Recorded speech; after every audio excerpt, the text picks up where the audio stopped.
శ్రీ సాయినాథాయ నమః. శ్రీ సాయి సచ్చరిత్రము 7వ అధ్యాయము. అద్భుతావతారము, సాయిబాబా వైఖరి, వారి యోగాభ్యాసము, వారి సర్వాంతర్యామిత్వము, కుష్టు భక్తుని సేవ, కాపర్డే కుమారుని ప్లేగు, పండరీపురము పోవుట. అద్భుతావతారము. శ్రీ సాయిబాబా హిందువు అనచో వారు మహమ్మదీయుని వలె కనిపించేవారు. మహమ్మదీయుడు అనచో హిందూ మతాచార సంపన్నుడుగా కనిపించుచుండెను. ఆయన హిందువా లేక మహమ్మదీయుడా అన్న విషయము ఇదిమిద్దముగా ఎవరికీ తెలియదు. బాబా శాస్త్రోక్తముగా హిందువుల శ్రీరామనవమి ఉత్సవము జరుపుచుండెను. అదే కాలమందు మహమ్మదీయుల చందనోత్సవం జరుపుటకు అనుమతించెను. ఈ ఉత్సవ సమయమందు కుస్తీ పోటీలను ప్రోత్సహించుచుండేవారు. గెలిచిన వారికి మంచి బహుమతులు ఇచ్చేవారు. గోకులాష్టమి నాడు గోపాల్ కాలోత్సవము జరిపించుచుండరి.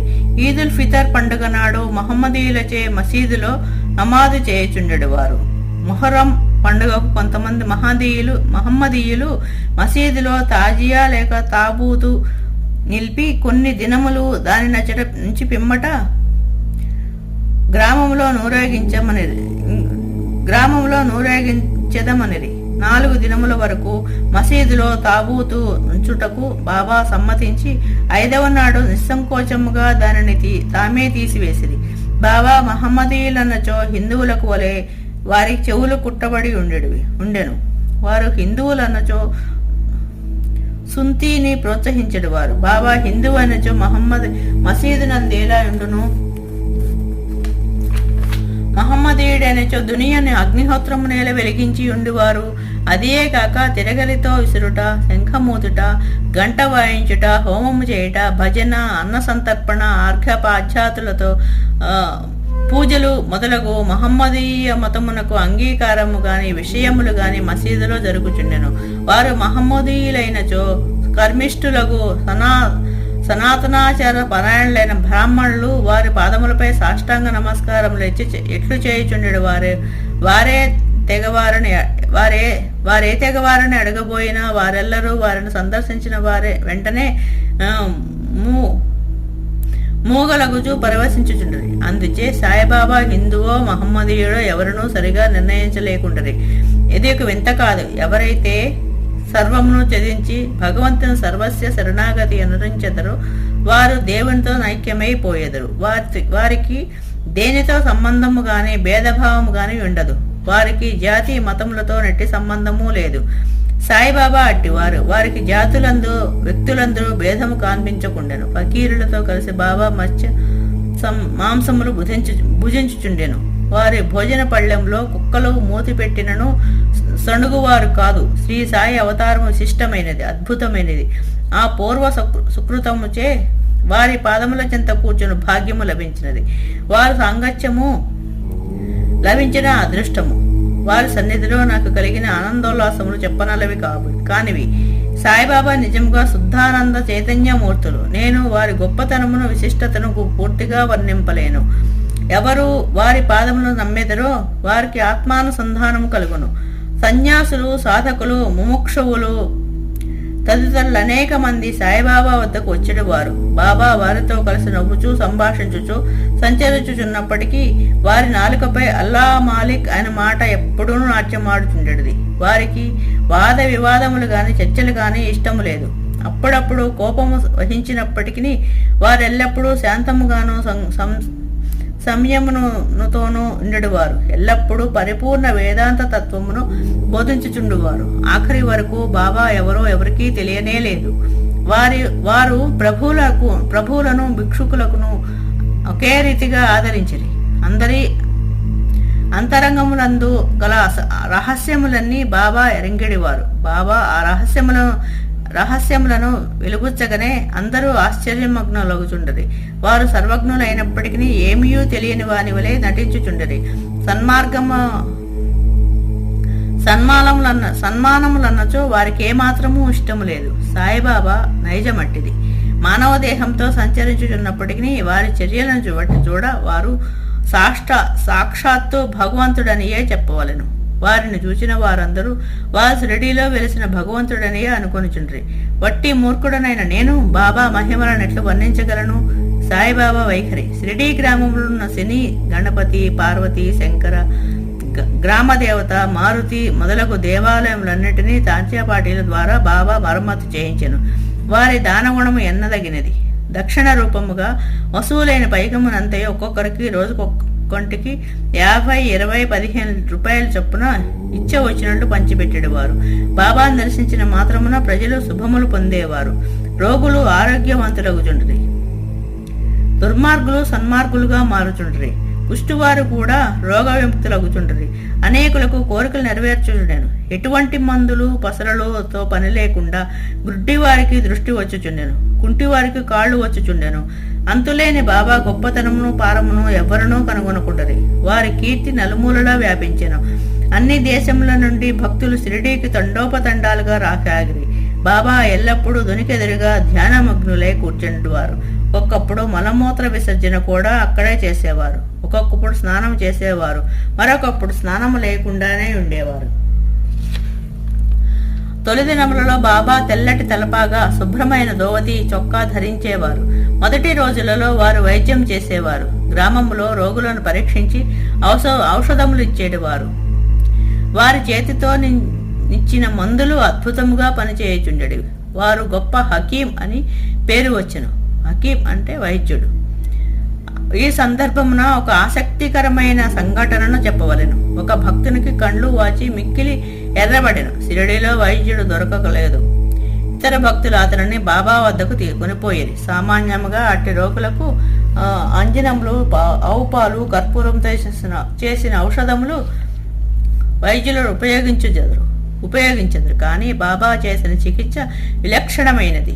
నల్ల జీడి గింజలను నూరి 2 మాత్రలుగా చేసి ఒక్కొక్క అంటిలో ఒక్కొక్క దానిని పెట్టి గుడ్డతో కట్టుగట్టిరి. మరుసటి దినము ఆ కండ్లను విప్పి నీళ్లను ధారగా పోసిరి. కండ్లలోని పొసి తగ్గి కంటిపాపలు తెల్లబడి శుభ్రమయ్యాను. నల్లజీడి పిక్కలను నూరి కండ్లలో పెట్టినను సున్నితమైన కండ్లు మండనే లేదు. అటువంటి చిత్రములు అనేకములు కలవు. కానీ ఇదొకటి మాత్రమే చెప్పబడినది. బాబా యోగాభ్యాసములు. సాయిబాబాకు సకల యోగ ప్రక్రియలు తెలిసి ఉండెను. దౌతి, ఖండయోగము, సమాధి మున్నగు షడ్విధ యోగ ప్రక్రియలందరూ బాబా ఆరుతేరినవారు. అందులో 2 మాత్రమే ఇక్కడ వర్ణింపబడినవి. ధౌతి.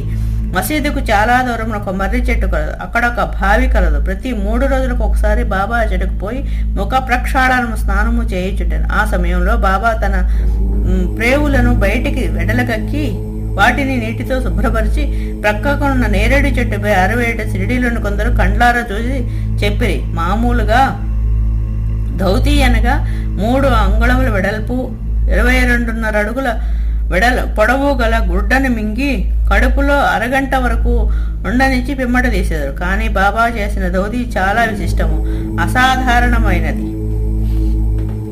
ఖండయోగము. బాబా తన శరీరావయములన్నీ వేరు చేసి మసీదునందు వేర్వేరు స్థలములలో విడిచిపెట్టువారు. ఒకనాడు ఒక పెద్ద మనిషి మసీదుకు పోయి బాబా అవయములను వేర్వేరు స్థలములందు పడి ఉంటే చూసి భయకంపితుడై బాబాను ఎవరో కూలీ చేసిరనుకుని గ్రామ మునసబు వద్దకు పోయి ఫిర్యాదు నిశ్చయించుకున్నాను. కానీ మొట్టమొదట ఫిర్యాదు చేసిన వారికి ఆ విషయం గురించి కొంచెమైనా తెలిసి ఉండునని తననే అనుమానించదరని భయపడి ఊరకుండెను. మరుసటి దినం అతడు మసీదుకు పోగా బాబా ఎప్పటి వల్ల హాయిగా కూర్చొని ఉండటం చూసి ఆశ్చర్యపడాను. ముందు దినము తాను చూసినందుకు భ్రాంతి అనుకునేను. చిరుప్రాయం నుండి బాబా వివిధ యోగ ప్రక్రియలు చేయుచుండెను. వారి యోగస్థితి ఎవరికి అంతుపట్టనిది. రోగుల వద్ద నుంచి డబ్బు పుచ్చుకొనక ఉచితముగా చికిత్స చేయుచుండ్రి. ఎందరో పేదలు వేదార్థులు వారి అనుగ్రహము వల్ల స్వస్థత పొందిరి. నిస్వార్థముగా వారు చే సత్కార్యముల వల్లనే వారికి గొప్ప కీర్తి వచ్చెను. బాబా తమ సొంతము కొరకు ఏమియూ చేయక ఇతరుల మేలు కొలకే ఎల్లప్పుడూ పాటుపడేవారు. ఒక్కొక్కప్పుడు ఇతరుల వ్యాధిని తమపై వేసుకుని ఆ బాధను తాను అనుభవించేవారు. అటువంటి సంఘటన ఒకదానిని ఇదిగో పేర్కొందును. దీనిని బట్టి బాబా యొక్క సర్వజ్ఞత, దయాత హృదయము వీసముగును. బాబా సర్వాంతర్యామిత్వము, కారుణ్యము. 1910వ సంవత్సరము దీపావళి పండుగ ముందు రోజున బాబా దుని వద్ద కూర్చొని చలి కాచుకొనుచు దునిలో కట్టెలు వేయుచుండెను. దుని బాగుగా మండుచుండెను. కొంతసేపైన తరువాత హఠాత్తుగా కట్టెలకు మారు తన చేతిలో దునిలో పెట్టి నిశ్చలముగా ఉండిపోయేది. మంటలకు చేయి కాలిపోయాడు. మాధవుడనే నౌకరును మాధవరావు దేశపాండేయు దీనిని చూచి వెంటనే బాబా వైపు పరిగెట్టది. మాధవరావు దేశపాండే బాబా నడుమును పట్టుకుని బలముగా వెనుకకు లాగెను. దేవా ఇట్లేల చేసిద్దరని బాబాని అడిగిరి. బాబా బాహ్య స్మృతి తెచ్చుకుని ఇక్కడకు చాలా దూరంలో ఒక కుమ్మర స్త్రీ తన బిడ్డను ఎడిలో ఉంచుకుని కొలిమి నూదుచుండెను. అంతలో ఆమె భర్త పిలిచెను. తన ఎడిలో బిడ్డ ఉన్న సంగతి మరిచి ఆమె తొందరగా లేచెను. బిడ్డ మండుచున్న కొలుములో పడెను. వెంటనే నా చేతిని కొలుములోనికి దూర్చి ఆ బిడ్డను రక్షించి తిని. నా చేయి కాలిదే అది నాకంత బాధాకరము కాదు, కానీ బిడ్డ రక్షింపబడిన విషయము నాకు ఆనందం కలిగచేయుచున్నదని జవాబిచ్చాను. కుష్ఠిరోగిని సేవ బాబా చేయి కారణం సంగతి మాధవరావు దేశపాండే ద్వారా తెలుసుకున్న నానా సాహెబ్ చందోర్కర్ వెంటనే బొంబాయి నుండి డాక్టర్ పరమానంద్ ప్రఖ్యాత వైద్యుని వెంట పెట్టుకుని వైద్య సామాగ్రితో సహా హుటాహుటిన తిరిగి చేరను. చికిత్స చేయుటకే డాక్టర్కు కాలిన తన చేయి చూపమని బాబాను నానా కోరెను. నానా అందులో ఒప్పుకొనలేదు. చేయి కాలిన లగాయతు భాగోజీ సిండేను కుష్ఠిరోగి ఏదో ఆకు వేసి కట్టినాడు వారు.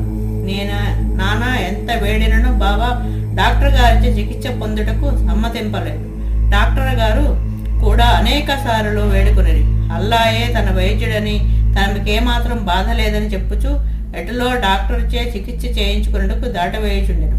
అందుచే డాక్టర్ మందులు పెట్టే మూత అయినా తెరవకుండగానే బొంబాయి తిరిగి వెళ్లిపోయాను. కానీ అతనికి ఈ మిషతో బాబా దర్శన భాగ్యం లభించెను. ప్రతిరోజు భాగోజీ వచ్చి బాబా చేతికి కట్టుకొట్టుచుండెను. కొన్ని దినముల తర్వాత గాయం మానిపోయాను. అందరూ సంతోషించారు. అప్పటికి ఇంకా ఏమైనా నొప్పి కలిగి ఉండినాయన సంగతి ఎవరికీ తెలియదు. కానీ ప్రతిరోజు ఉదయం భాగోజీ పట్టీలను విప్పి బాబా చేతిని నేతితో తోమి తిరిగి కట్టుచుండేడు వారు. బాబా మహాసమాధి వరకు అది జరుగుతూనే ఉండేది. మహాసిద్ధ పురుషుడైన బాబాకి ఇదంతే నిజానికి అవసరం లేనప్పటికీ తన భక్తుడైన భాగోజీ అందు గల ప్రేమచే అతడు ఈ ఉపాసనను గైకొనను. బాబా లెండికి పోవునప్పుడు భాగోజీ బాబా తలపై గొడుగు పట్టుకుని వెంట నడిచెడు వారు. ప్రతిరోజు ఉదయం బాబా దునియాతో కూర్చొనగానే భాగోజీ తన సేవా కార్యం మొదలెడువాడు.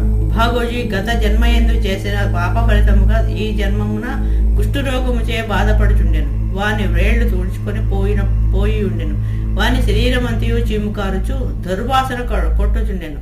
బాహ్యమునకు అతడెంత దురదృష్టములగా అనిపించుకున్నప్పటికీ అతడు మిక్కిలి అదృష్టశాలి, సంతోషి. ఎందుకనగా అతడు బాబా సేవలందరిలో మొదటివాడు. అతడు బాబా సేవకులందరిలోనూ మొదటివాడు. బాబా సహవాసం పూర్తిగా అనుభవించినవాడు. కాపాడే కుమారుని ప్లేగు వ్యాధి. బాబా విచిత్ర లీలలో ఇంకొక దానిని వర్ణించదను. అమరావతి నివాసి దాదాసాహెబ్ కాపాడే భార్య తన చిన్న కొడుకుతో కలిసి షిరిడీలో కొన్ని దినములు ఉండెను. ఒకనాడు కాపాడే కుమారునికి తీవ్ర జ్వరము వచ్చెను.